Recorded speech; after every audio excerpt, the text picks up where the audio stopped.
What's going on, everybody? It's your boy C-Zar, and we are talking about BGB today. Hit that like button, you guys. Subscribe if you want to see more content like this. Let's get into it. We're talking about this for Vine or Vinesh P6. It might be Vine Esh P6.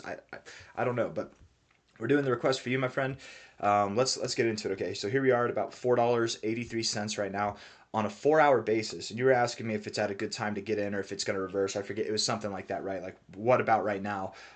We do have some pretty significant bullish divergence on the 4 hour. I would say that's one, two, three, four. Yeah, that's triple bullish divergence, which Turbo had the same call, right? Turbo, if you go to Turbo, and actually the person that requested this, I think they requested it from Turbo.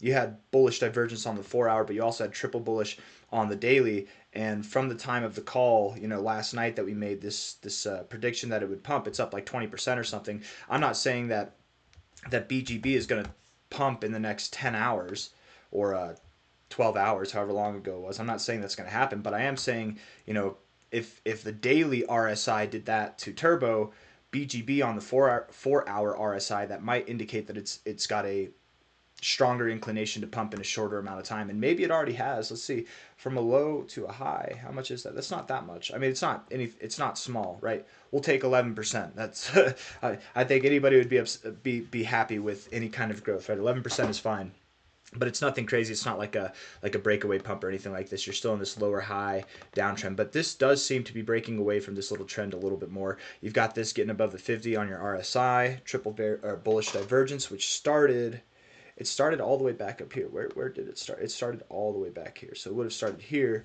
So yeah, you're due for a move that will likely take you above 540. So let's just put a line here and see if we can make sense out of this area through other means. Whether it's just below or just above, I would think probably just above that would be what we're looking for, but let's just see. Assuming that's the low, and I think it is, yeah, just above it, the 382, perfect. Right in this area of resistance on this little like clump of price action here, right at this area of support, kind of near the closing price. And in fact, it's very common. I'm going to take the white line away now, right, because this is where we were associating with the beginning of the bullish divergence that began down here, the triple bullish divergence on the 4 hour. That's where it began. Generally, you go back to where the divergence originates from, and you actually go through it most of the time. You do go through it. It's very rare that you reach for it and you don't get to it. You oftentimes do hit it and actually go through it. It's also rare that you just tip it. You really do oftentimes go through it. Your 382, we take away the white line. Again, that's just the bullish divergence origin. That was the white line. We take away the white line now that we understand that we're going to the 382. It's also very common when interacting with the 382 to not just tip it, but to actually go through it, wick through it, and then close below it, and then come back down to the 236, finding support, sending you up to the golden ratio. Okay, so you're probably in the very beginnings right now of a path that is taking you up back to prices that are at 656, above $7. You're at 482 now, so just for you, Vine, yes, I think your portfolio is probably safe. Not financial advice, not a financial advisor, but you're probably going to make a comeback here. This is on the 4 hour time frame. So over the coming days, this by the end of the week, next week for sure, the end of the month is going to be good for you, right? Starting by like probably today and going forward through the rest of this month, I think it'll be good for this thing. It's not just going to be a straight line up the whole time. Of course, you will have moments, right? You've been moving up basically since this low here, but you had moments where you were red, moments where you're stalling a little bit, Um, so with the 382 going a little bit above the 382, that's at about $5.60. Going a little bit above it, you have this closing resistance here, you have this closing support here, prior areas of resistance, prior areas of support. I think you go to about 560 to 570, and that's where you find resistance. Okay, you're at 482 now. You're probably over the next day or two going to 560 to 570, somewhere in this area. My bet's on going toward 570. I mean, 570, 560 is the same thing anyways. If you go above it, cool. If I'm wrong, I don't think it'll be to the downside. I think it would only be to the upside. So cool. If you go above it, that's great. But we also have these trending highs right here from a high. Come on now, if I can get it. There we go. High here, down to this high here. I mean, that would take you. It's perfect, is it not? It's literally perfect with that trend there to stop right there. I didn't do that intentionally. I just noticed it, and I'm like, this might be perfect. Maybe what you do is you do go a little bit above that trend. you find some resistance up here, and then you kind of pull back and find support on it, and then you rip. I don't know.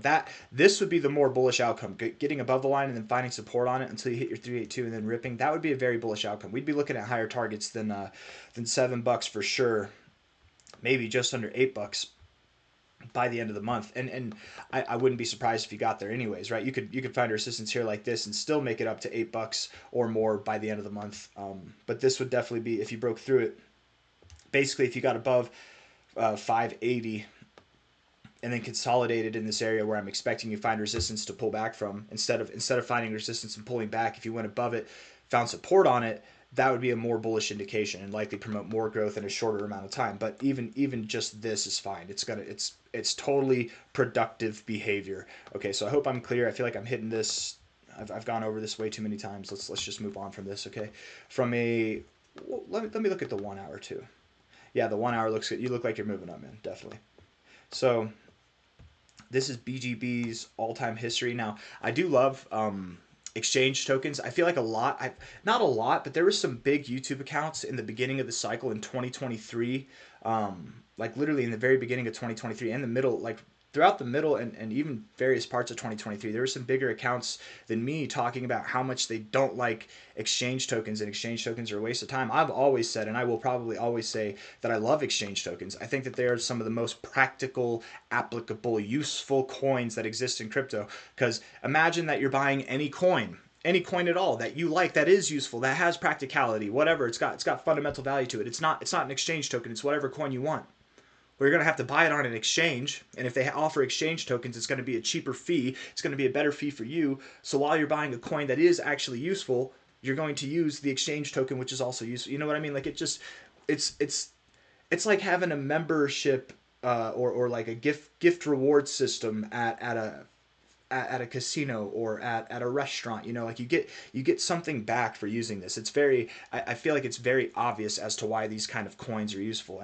And long story short, I see this thing going higher. I'm alluding to the fact the statement I'm about to make, which is it doesn't stop here. It's only going to go higher, and likely as long as BitGet remains a solvent kind of exchange, it'll probably go up over time inevitably, right?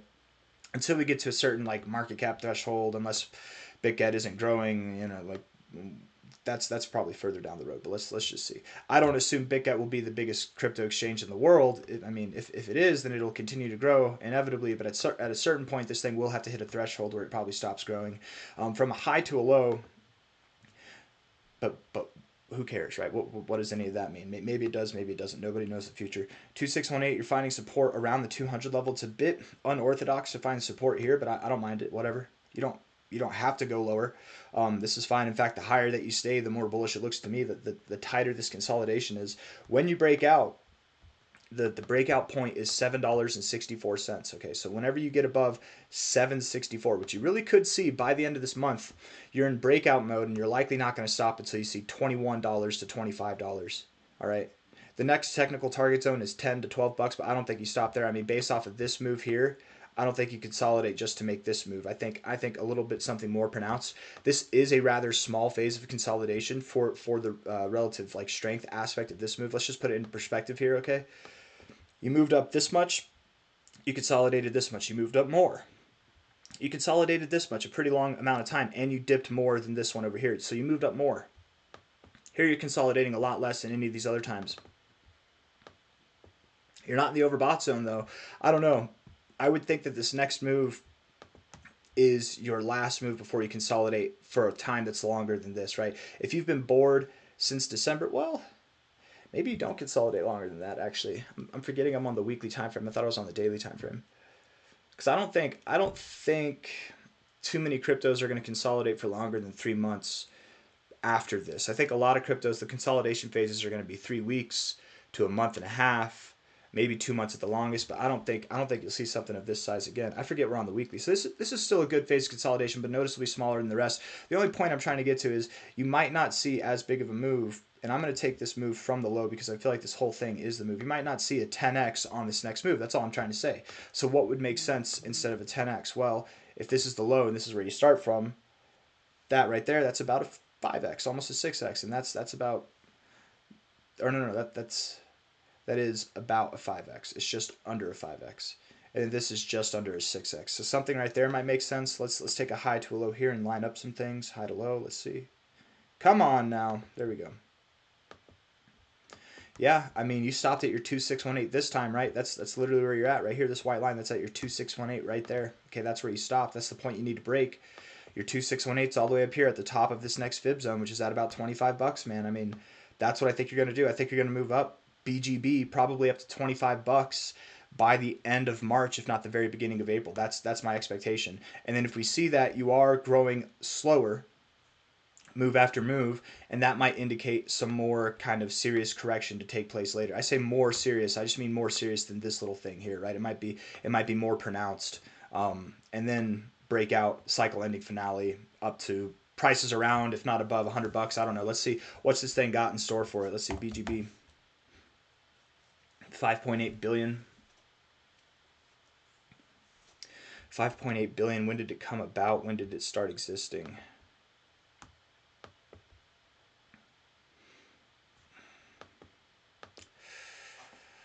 See, because it's an exchange token, it kind of has different rules in my head. I don't think it'll break $100 billion this cycle, but if it does, it'll probably stop right around there. So a 10x from here would be about 60 billion. A 10x from here is about 60 billion. A 20x from here would be about 120, right? 120 billion. So a 20x might be the most that I could see this thing growing from here, right? A 20x would put you just under 100 bucks. Now, I accept this. I really don't oftentimes call for, like ever, I can't think of a moment at all that I've ever called for a crypto that's existed in its first bull cycle to see a market cap over $100 billion. But this is an exchange token, BGB, but BitGet itself has existed longer than just this cycle, right? It's just the token came out this cycle. So BitGet, not saying that the BitGet exchange is worth $100 billion, but I don't know. Maybe they are. Or maybe in the height, maybe in the prime they are. I don't know.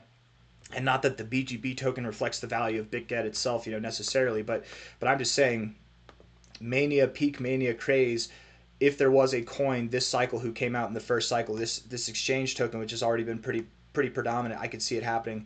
I definitely don't see you breaking this $100 threshold. In fact, I don't think you even touch 100. I wouldn't be surprised if you broke through 80, broke through 90 bucks, or even like hit 90 bucks. But once we start getting past these areas, it starts getting a bit crazy for me. There's no promise that you even start there, right? Because the reason why it starts getting crazy is we're above $100 billion, and that to me, for BitGet, I don't know. I don't know if that's appropriate.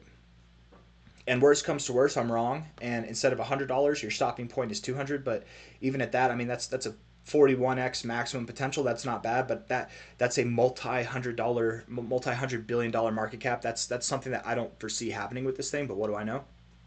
I could be wrong, genuinely. I'm not saying what do I know as in like some kind of smug way to be like, but what do I know? I know everything. No, I genuinely don't know. Like it. Who am I to say that it couldn't be worth over $200 billion? I just think $100 is a nice psychological level. $100 billion is a nice psychological level. They come in around the same time, probably at that $90 resistance zone. If you were to find resistance at $90 to $100 without finding resistance at $100, everybody would say you found resistance at $100. You know what I mean? So even just below that, that's at about $100 billion, same kind of area. I expect you find resistance there. That'll probably be your cycle ending finale, right? So you probably do, when you run up to 25 bucks here, you probably do consolidate for about this amount of time, if not more, if not less, whatever, something around this amount of time, and it's probably a more extreme drop overall, and you get set up for your end of cycle finale where you probably move up. If it's not like that and you have a shorter phase of consolidation than what you saw back here, you might just run up to these areas where you will then consolidate for a long time. Let me rephrase this, okay? If you consolidate here for a shorter amount of time than this, you will, after the consolidation, not just in a one fell swoop move, but after you consolidate, you will move up again, but with this lesser form of consolidation. If you were to move up, I definitely wouldn't expect that you break $100. You'd probably fall just shy of it. You would consolidate for a long amount of time, and then the end of the cycle, you would have this kind of double top blow off finish is something that I would see happening, right? It's either that, or you consolidate for longer here than you did last time, or something around that, and then you spend the rest of your cycle trying to get to that all-time high. I don't know. I'm expecting that the cycle ends sometime in the end of this year, so I feel like all of these ways that I've been drawing, they're all possible outcomes. But I'm just talking at this point. I don't know. I like BGB. I think it's going to move up from here. Not financial advice, not a financial advisor. It's probably not going to perform the best out of every single coin that exists in the space. Already it has outperformed a lot of cryptos, but from here on out, it's definitely going to perform. I think you got a 20x, if not certainly something around a 15x in the bag with this thing by the end of the cycle. So that's my perspective. If I'm wrong, it's only going to grow more, not less. That's my perspective. Hit the like button, subscribe. I'll see you on the next one. Take it easy. Bye bye.